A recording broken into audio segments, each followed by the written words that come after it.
Welcome back to the Shukri Wrights Show. This is Shukri Wrights. You're listening to 91.5 FM WMFO Medford Tufts Freeform Radio. Thank you for joining in and listening to the show on this glorious Saturday morning in which it feels like fall outside, wherever you may be, however you may be listening. Thank you for making the show part of your morning. You're listening to 91.5 FM WMFO, also streaming on the TuneIn Radio app. Glad you can join us. There was a topic that I saw on Twitter actually yesterday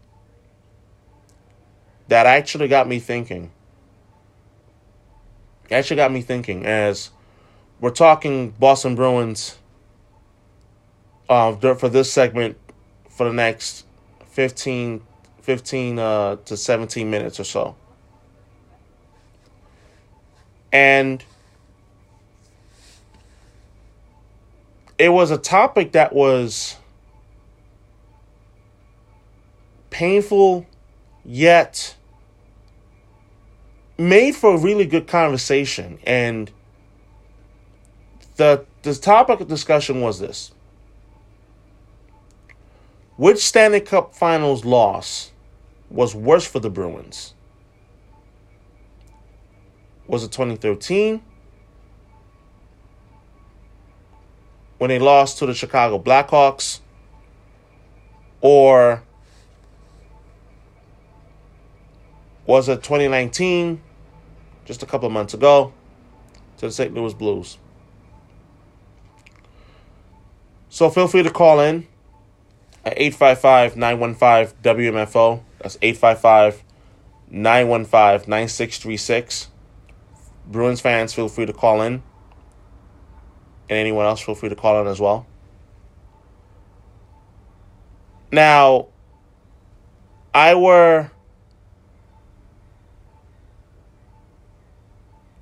would look at both instances. I'm going to do a comparison. 2013. My memory of that 2013 Blackhawks team, 2012-2013 season, was that was really an all-time team. It really was. All the way through and through. It was. You talk about the guys who were on that team. You talk about guys like the captain, Jonathan Toews, Patrick Kane, Patrick Sharp, Brent Seabrook, Nicholas Hjalmarsson, Johnny Oduya, Corey Crawford, who's a starting goaltender as well. You know, Brandon Saad, David Boland. That Blackhawks team in 2013 was stacked from top to bottom. And ironically enough, and this is an interesting footnote, and I know, as most of you know by now, I'm a person that loves history and facts. They were the last team to win the President's Trophy and to win the Stanley Cup in the same season. But there is a special asterisk that I put next to that team in terms of the President's Trophy, just specifically as it pertains to that. Remember that 2012-13 season was a 48-game season. It was a strike-shortened season that wiped out the entire first half of the 2012-13 season in its entirety. So that Blackhawks team that the Bruins faced, and then let's go back and look at who did the Bruins have on that 2013 team. Zdeno Chara, of course. Brad Marchand, yeah.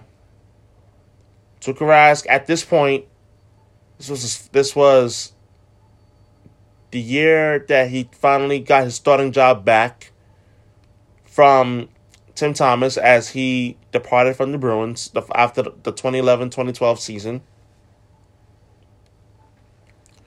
Andrew Ferentz, Sean Thornton, Chris Kelly, Nathan Horton, Milan Lucic,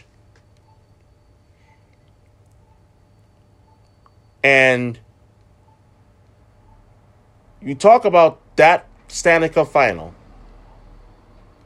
The Bruins, I understand that for us at the time, the Bruins were just 2 years removed from having just won the Stanley Cup in 2011.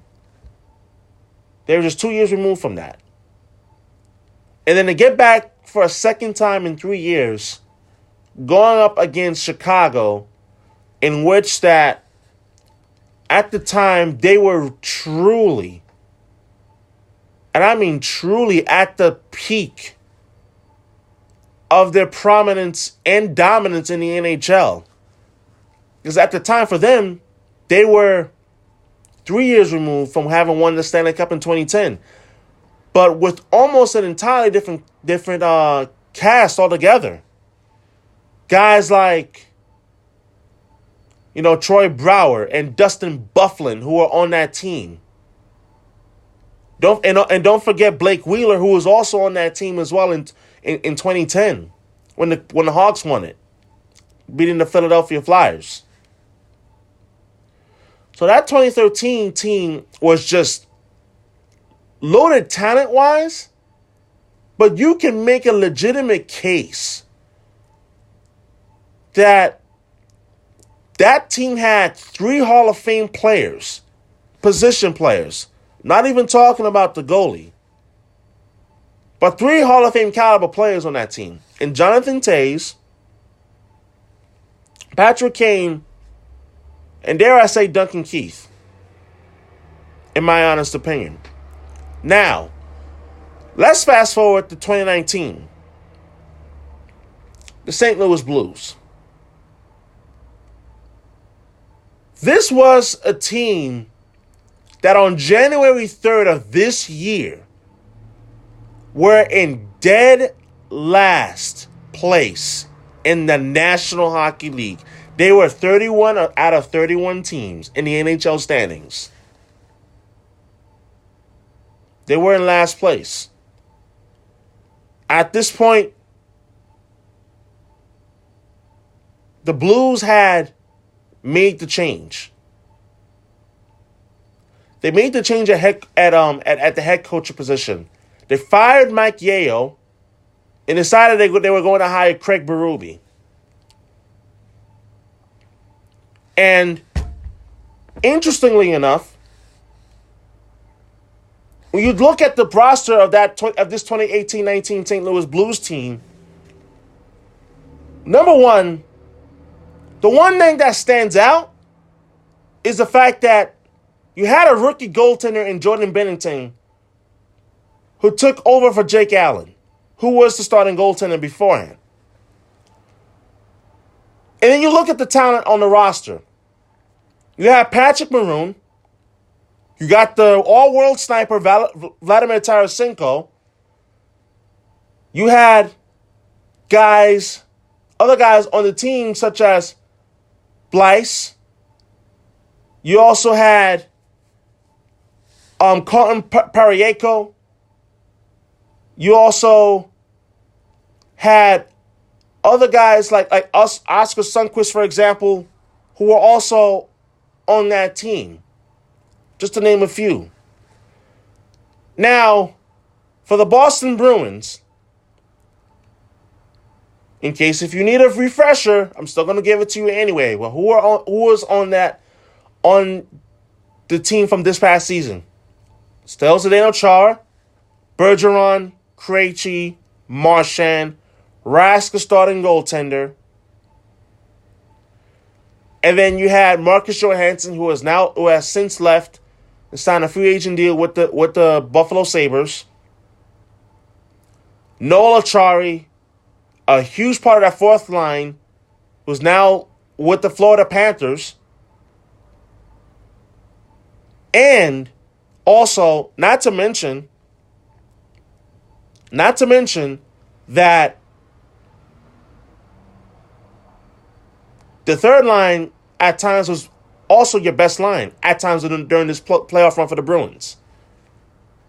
The piece that gets me irritated when I think about the 2019 Stanley Cup Final is the Bruins were the better team, talent-wise. Offensively, you could say so. However,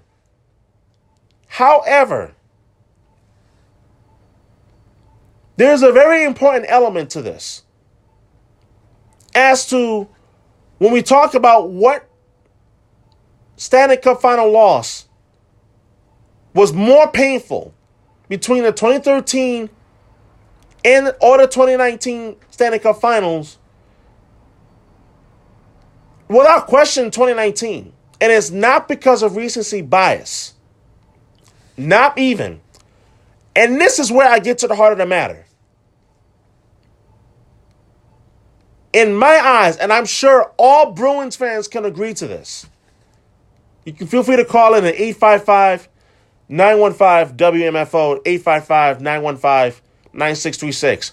The problem that I have is that the Bruins lost 3 out of the 4 home games that they had during the Stanley Cup Finals. They lost game 2 in overtime. They lost game 5. They also lost game 7. You just can't do that. Especially when you had home ice advantage. But it also goes to show you that home ice advantage doesn't mean all that much. Especially in the Stanley Cup Finals.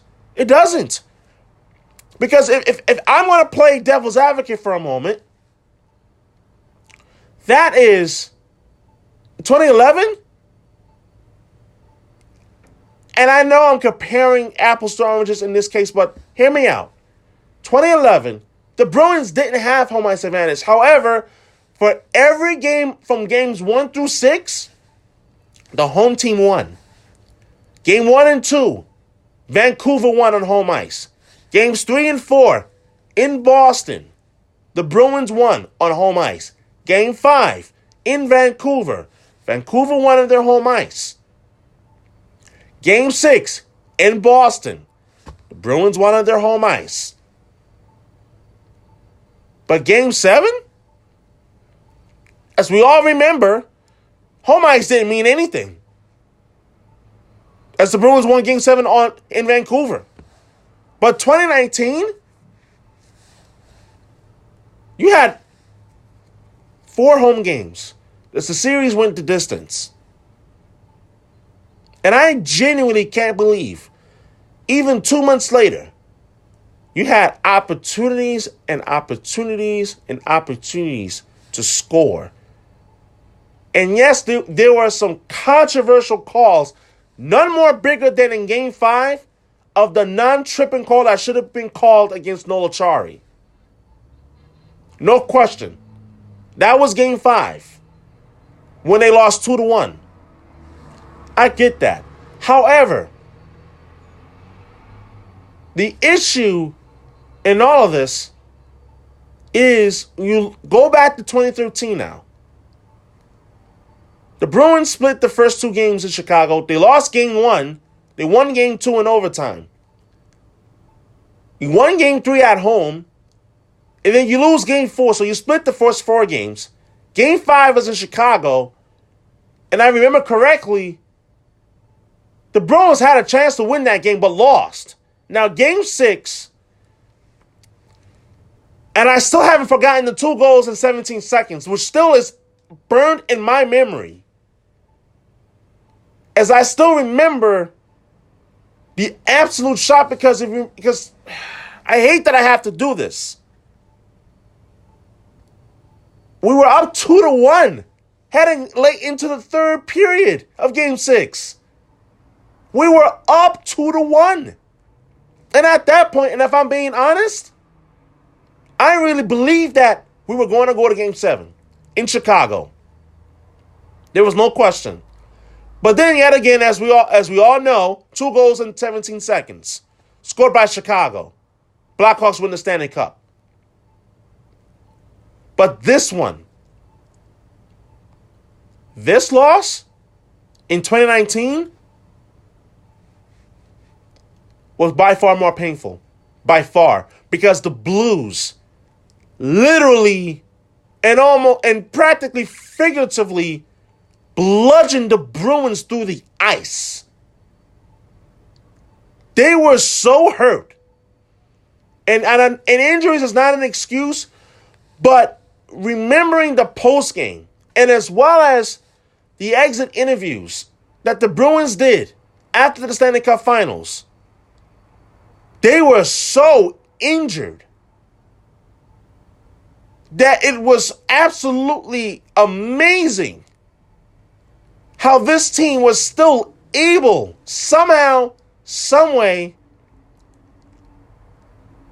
to get up and get going. So, to me, 2019 is more painful, and it's not because it just happened recently. This team was absolutely better. It was better than the Blues. But yet, in the end, in the one game that mattered the most, the Bruins couldn't get it done. And what I come down to are 2 major factors. When it comes down to this, I look at the 2019 finals as I remember for two major pieces. Number one, you lose 3 out of the 4 home games you have. And the only home game that you won in the Stanley Cup Finals was Game 1 at home. You won that. The next 3, you lost. The next 3 home games you lost on Garden Ice. And number 2, your top line disappeared in the most important game of all. And even in spurts in that series. They were there in some games, they were not there in other nights. And when you are going against a physical team, you need to be able to be able to be firing on all cylinders. So the 2019 Stanley Cup Finals, in my opinion, is by far more painful than 2013. Because 2013, we were going up against an all-time great team in the Chicago Blackhawks, who were at that point in the absolute prime of their dominance in the National Hockey League. I'm telling you, that Game 7 loss, oh man.